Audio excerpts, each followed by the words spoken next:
కానీ ఇప్పుడు మనం అమ్మాయిలు అనంగానే ఇప్పుడు భార్యలు ఏం చేస్తున్నారంటే పోలీస్ స్టేషన్‌లో నాకు ఇవి చట్టాలున్నాయి. అంటే ఇవి నాకు సెక్షన్స్ ఉన్నాయని లేనిపోని అన్నీ కూడా రాపిచ్చి కేస్‌లో ఇరికియడం జరుగుతుంది. ఎఫ్ఐఆర్ రాపిచ్చి కోర్ట్ వరకు ఈడ్చడం జరుగుతుంది. అంటే దీన్ని అరికట్టడం ఎలా మేడం? అంటే పాపం అభంశుభం తెలియని వాళ్ళు కూడా వీళ్ళే కొట్లాడతారు, వీళ్ళే కొడతారు, వీళ్ళే రివర్స్ అవుతారు. ఇలాంటి కొంతమంది అబ్బాయిలు చాలా నలిగిపోతున్నారు. చాలా ఇబ్బంది అంటే పాలవుతున్నారు. నిజం చెప్పాలి అనంటే ఆడవాళ్ళకి కోపం వచ్చినా గానీ, అదే. నేను ఈ ఇంటర్వ్యూ ద్వారా ఒకటి చెప్పాలనుకుంటున్నాను.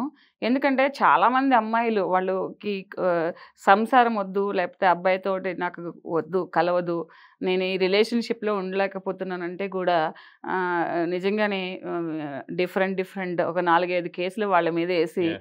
వాళ్ళని 30,00,000 ఇమ్మని, 40,00,000 ఇమ్మని, 50,00,000 ఇమ్మని సతాయించడమే కాకుండా, వాళ్ళ టైం, యెస్. వాళ్ళు మెంటల్ అగోని, తర్వాత మనీ, తర్వాత సొసైటీ పరంగా వాళ్ళు ఇదవ్వడం, ఇలా అన్ని రకాలు కూడా సఫర్ అవుతున్నారు.